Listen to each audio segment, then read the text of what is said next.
So, one of the things that I think a lot of people are always going to wonder about is exactly what is in store for WWE or even AEW in the future. Mostly, like who could they sign to contracts and everything once they become free agents, if they're not free agents already, and they want to try to, let's say, lock them down.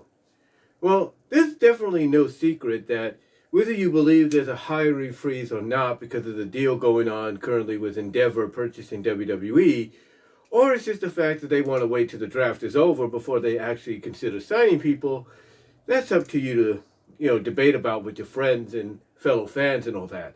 AEW, on the other hand, we know Tony Khan would not hesitate to sign the hottest free agents or the hottest talents to a contract, even if they're contracted to somebody else at the time, especially if that somebody might be a partner of theirs. So the question is exactly who would, in my opinion, be heading which way, and probably more than likely be more, favorable to land in that spot. Well, one of the top talents out there right now is Vicano, the AAA Mega Champion, who just got presented with a new version of that title by Conan at Triple Mania. Now, Vicano is locked down to a contract right now, currently with AAA, obviously. But it's a contract that allows him to participate freely across the country, if not the world, and participate in other matches, against great other international talent, as well as defend his championship, not just in Mexico, but across the globe, whether it's New Japan, which obviously they have a bit of a rivalry right now, unfinished business, and hopefully we clear it up in the future. But places like Europe, UK, Australia, United States, Canada, he could defend his title on Ring of Honor, AAA, Defy, MLW, Impact, you name it. But the question, obviously, I'm sure a lot of fans will wonder about is, what happens when the moment comes, the time comes for Vicano to choose eventually a landing spot, on a permanent, if not semi-permanent basis? Who'd be more willing to go after him? Well, in my opinion, obviously, I think, both companies would love to have Vicano under the belt. There's no doubt. I mean, like I said, Tony Khan is the kind of person that would be willing to shield out as much money as he can to sign this guy to an all-elite contract.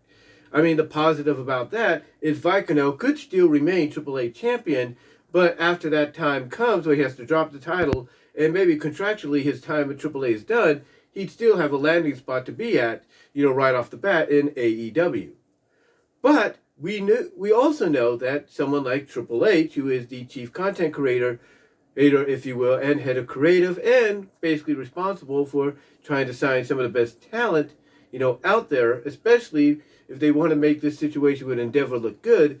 Triple H is the kind of guy through Endeavor, through Nick Khan, and even if you hate to admit it, Vince McMahon, that could potentially land someone like Vicano. I mean, it took us all by surprise when he signed Dragon Lee, and so far, even though it's too early to tell, Dragon Lee has actually looked good. They protected him in NXT, and potentially that's a sign of the fact that they will protect him on the main roster, whether he's on SmackDown or Raw. But again, to get to the point, who out of those two would be more persistent in everything to get Vicano? Well, if we take the hiring freeze out of the equation, whether you believe that or not, I think more than likely, it would be Triple H. It would be Triple H through Endeavor, WWE, Vince McMahon, and Nick Khan that would want to sign Vicano. I mean, you can't tell me he's not watching Vicano right now competing on Impact, on AEW, on MLW, GCW, all these other places, especially AAA. You cannot tell me he's not seeing this and being like, I want that guy on the roster. That guy could be a big contributor to our Latino fan base along with Dragon Lee. And you can't tell me he hasn't spoken to Dragon Lee about Vicano.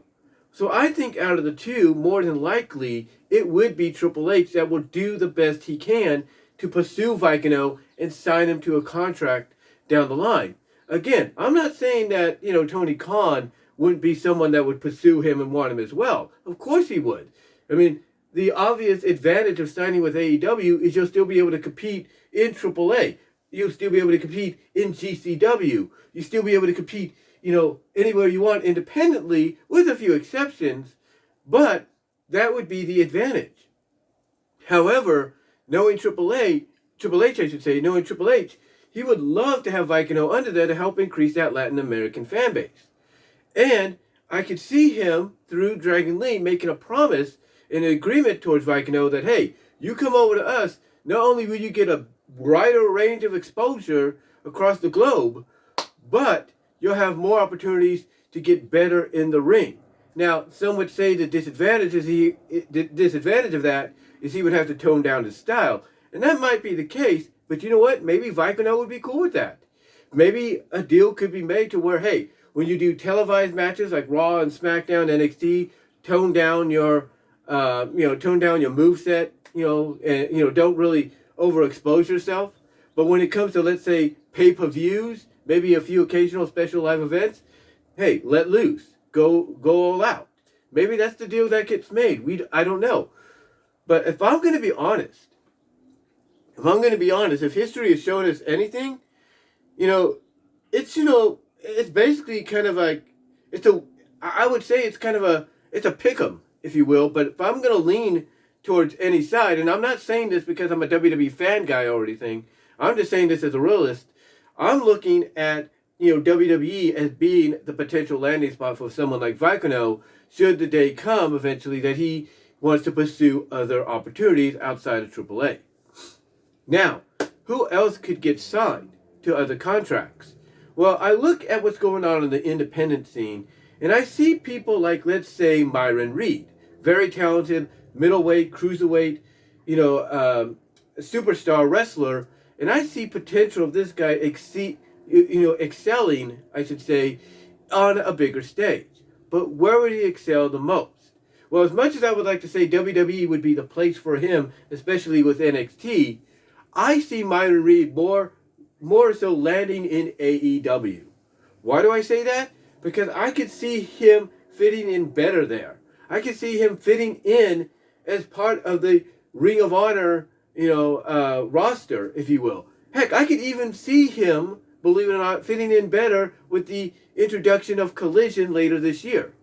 So if I was to choose a place for Myron Reed to land, I am going to go with AEW all the way. There's no doubt, in my opinion, that would be his landing spot, from what I can tell, between the two. Then, here's another one. The current MLW champion, Alexander Hammerstone. Where would he land?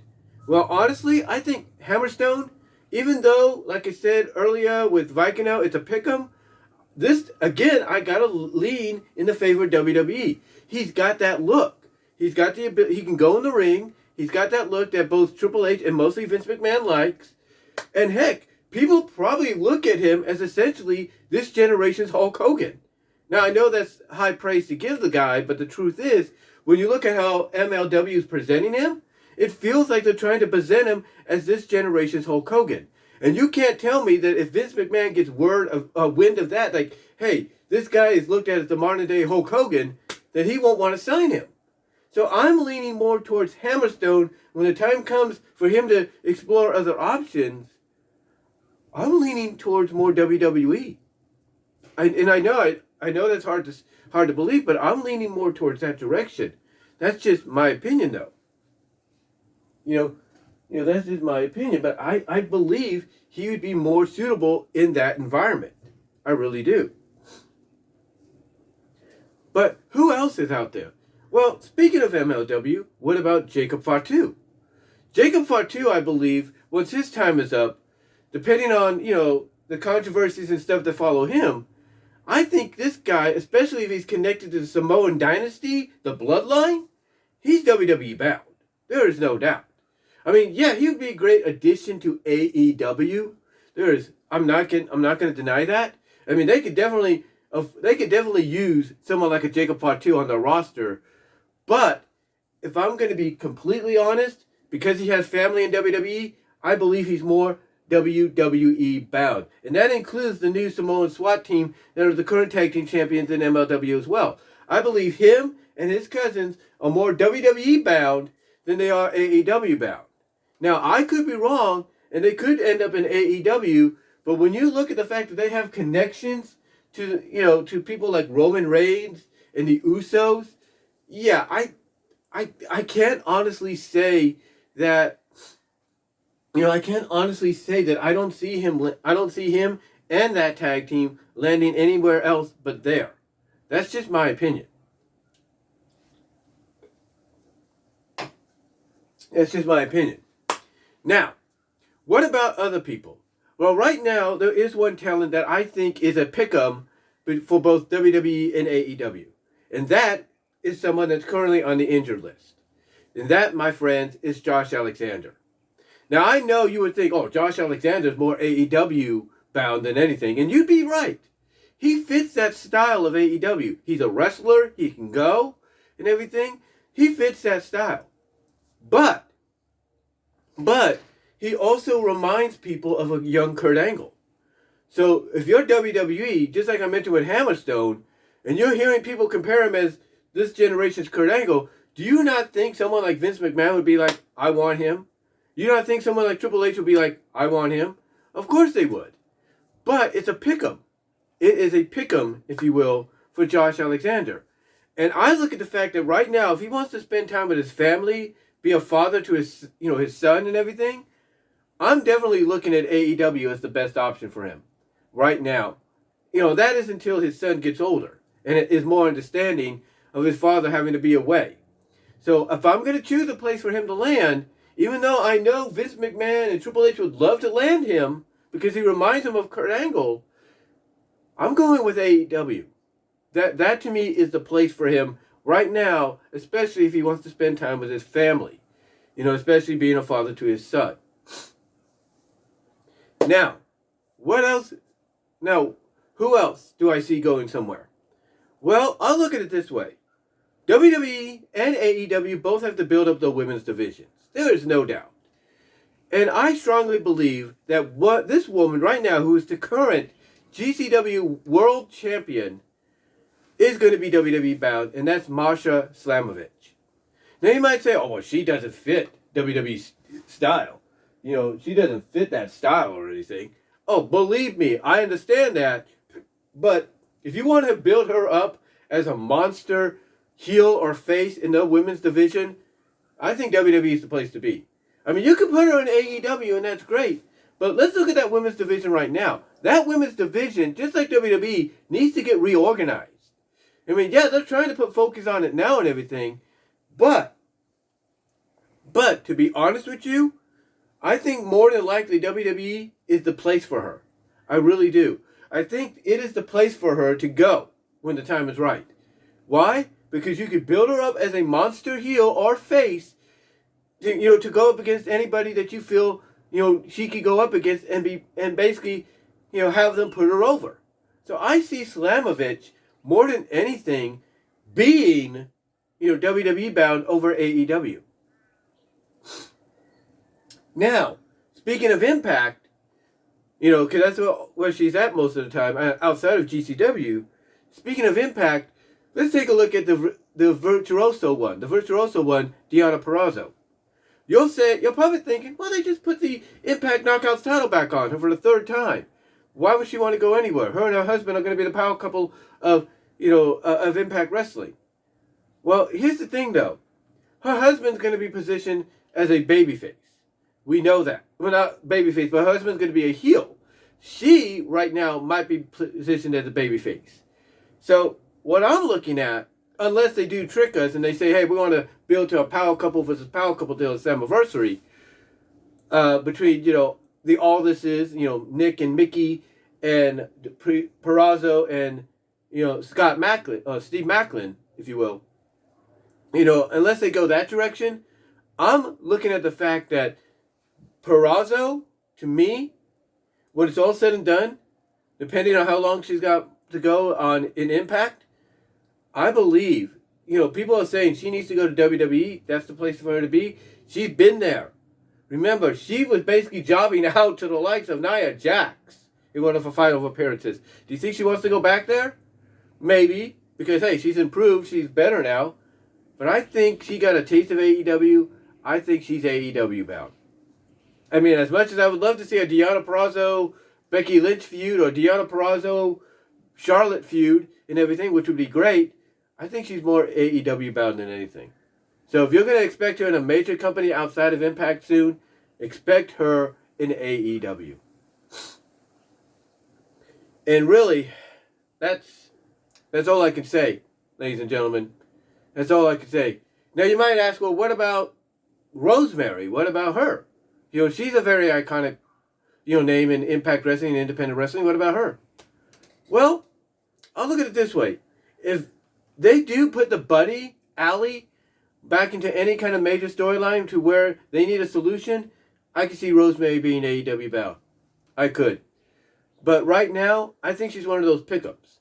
Rosemary, I think, is a pick-up to where she could be AEW bound because she has ties there, or they could experiment with her in WWE.